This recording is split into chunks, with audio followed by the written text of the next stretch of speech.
আমরা এবারে এসেছি ঢাকাইয়া সিলেটি খাবার খেতে।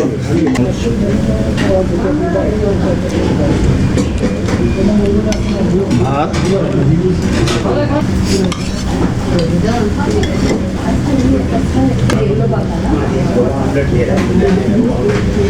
বোয়াল সর্ষে পোস্ত। বোয়াল সর্ষে পোস্তর দাম 350 টাকা। কিন্তু এই কোয়ান্টিটিটা না, এটা বেশি কোয়ান্টিটি আছে। 1.5 প্লেট আছে আর কি।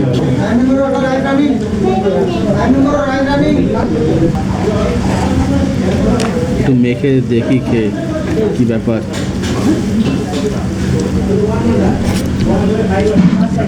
ভাতের দাম হচ্ছে 70 টাকা প্লেট, আর এখানে 2 প্লেট ভাত আছে 140 টাকা।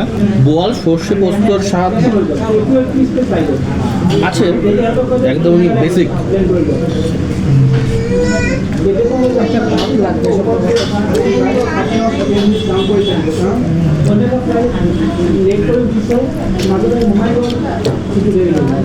আমি যখন এসেছিলাম তখন রেস্টুরেন্ট একদম ফাঁকা ছিল, না মালিক ছিল না কেউ ছিল। মালিকও বাইরে ঘুরছিল।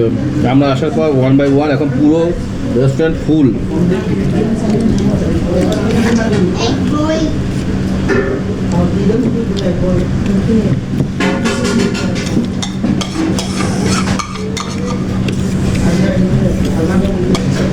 রেস্টুরেন্টের মালিকের কথা অনুসারে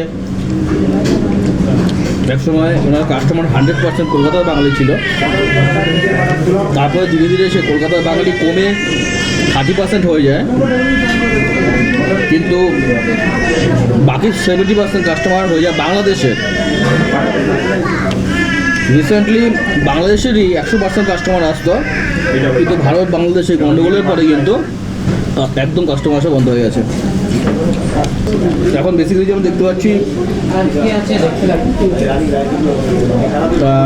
আসামের কাস্টমারের উপর নির্ভরশীল।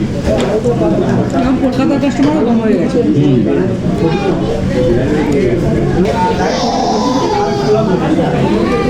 আর একটা ভাতের অর্ডার দিতে হলো, ভাত দিয়ে এবার খাবো চিংড়ি মাছের মালাইকারি। চিংড়ি মাছের মালাইকারির টেক্সচারটা এইরকম, একদম ক্রিমি, উপরে কিছু একটা ক্রিম ভাসছে। বাহ,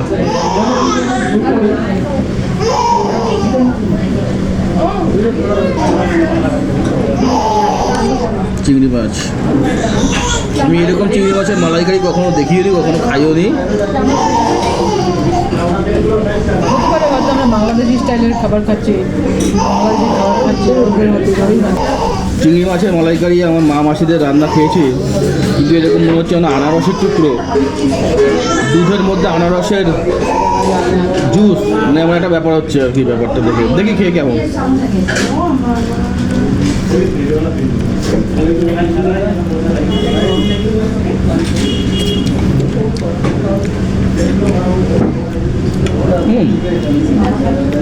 ইউনিক টেস্ট, জানি না। আমরা যে চিংড়ি মাছের মালাইকারি খেয়ে অভ্যস্ত, সেই চিংড়ি মাছের মালাইকারির সাথে অনেক পার্থক্য। এটা সত্যিকারের মালাই, দুধ সাথে চিংড়ি মাছ, একদম ইউনিক টেস্ট। তবে অনেস্টলি বলবো আমার খুবই পছন্দ হয়েছে।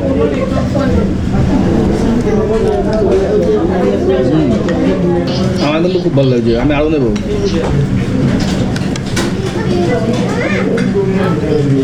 হয়তো বাংলাদেশি স্টাইলটাই এরকম, আমরা জানি না।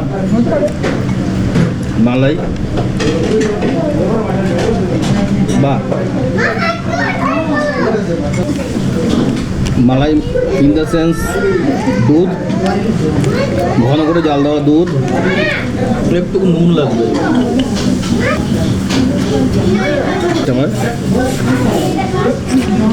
এক্স্যাক্টলি দুধ ভাত, নুন দিয়ে আমরা ছোটোবেলায় খেয়েছি। এক্স্যাক্টলি দুধ ভাত। ভালো মন্দ বলতে পারবো না, কারণ ফার্স্ট টাইম খাচ্ছি এই ধরনের টেস্ট। হয়তো বাংলাদেশি স্টাইলে এরকম, কিন্তু আমরা যে চিংড়ি মাছের মালাইকারি খেতাম এটা কিন্তু সম্পূর্ণ অন্যরকম ছিল, নারকেল দিত। নারকেলের দুধ থাকতো, কিন্তু এটা একদম পাউডার দুধ, খুবই সফিস্টিকেটেড ও মাইল্ড টেস্টের একটা খাবার। হ্যাঁ, They're not like strong or something.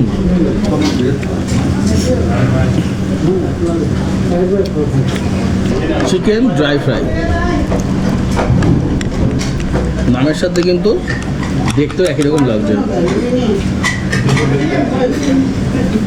আমি আসামে গিয়ে খেয়েছিলাম এটা, গুয়াহাটিতে এটা আমাকে চিলি চিকেন বলেছিল। আমি সেদিন থেকে জানি এটাও চিলি চিকেন, আসামি স্টাইল। চিকেন ড্রাই ফ্রাইয়ের দাম 290, দিয়েছে টমেটো না ক্যাপসিকাম, এটা ক্যাপসিকাম দিয়েছে, সবুজ ক্যাপসিকাম, লাল ক্যাপসিকাম, পেঁয়াজ, চিকেন,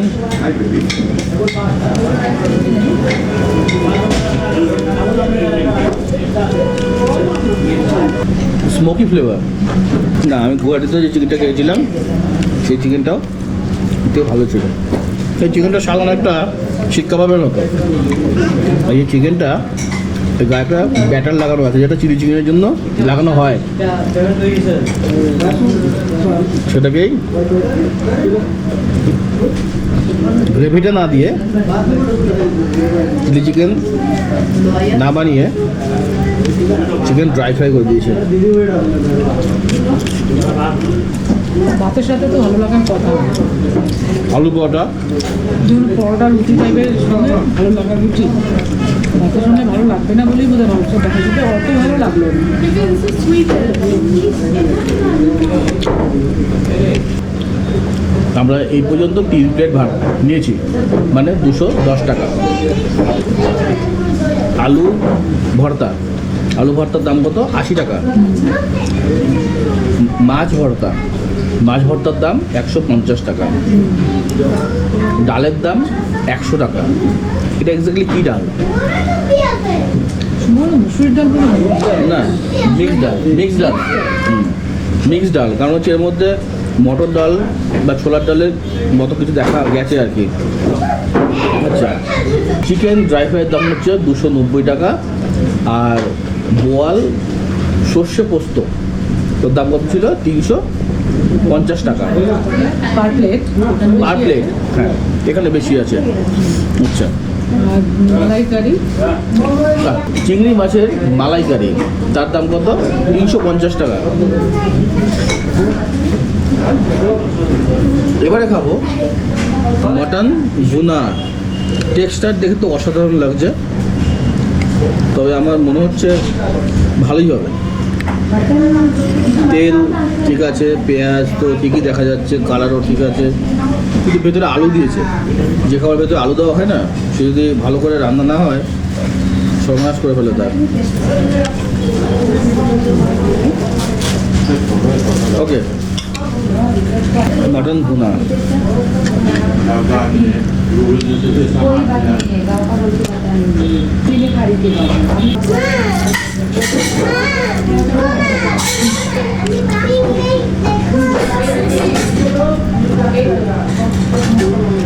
যেমন দেখতে যেমন খেতে না, যেমন স্বাদ না।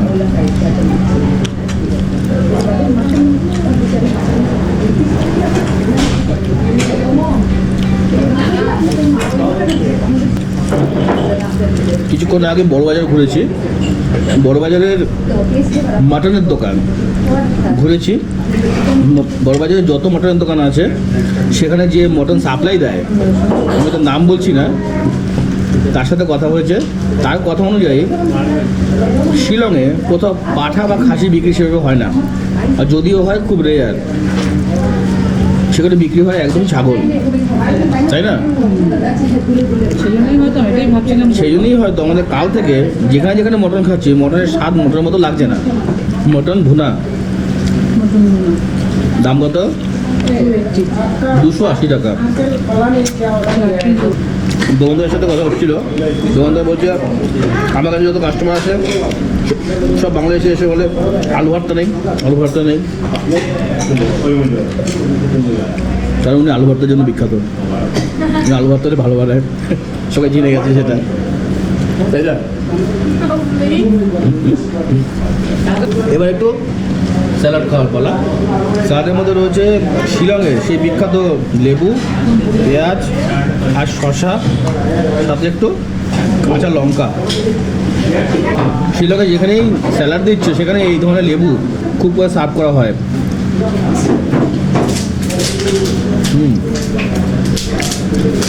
ভয়ঙ্কর টক, স্যালাডের জন্য পারফেক্ট। সাথে শসা যদি একটু পুরো, পেঁয়াজ, মিষ্টি পেঁয়াজ, একটু লঙ্কা খাই। দেখো তো লঙ্কায় ঝাল আছে, মনে হয় ঝাল হবে, ও রং বলছে ঝাল হবে, কুচি হতে পারে। যা ঝাল। শিলংয়ের লঙ্কা ঝাল, শিলংয়ের লঙ্কার সাথে বাহাদুরি করে লাভ নেই। সে দেখতে যেমন হ্যাঁ, শিলংয়ের লঙ্কা একদম সেই জিনিস। ভালোই লাগলো মোটামুটি ওভারঅল, যা তো সবই শেয়ার করলাম আপনাদের সাথে। সঙ্গে থাকলেন, দেখলেন, সঙ্গে থাকার জন্য অসংখ্য ধন্যবাদ। আমরা খেলাম, আমাদের সাথে স্বাদও নিলেন। আবার দেখা হবে নতুন কোনো ভিডিওতে, নতুন খাবার খাবো আর স্বাদ নেবেন আপনারা। ধন্যবাদ।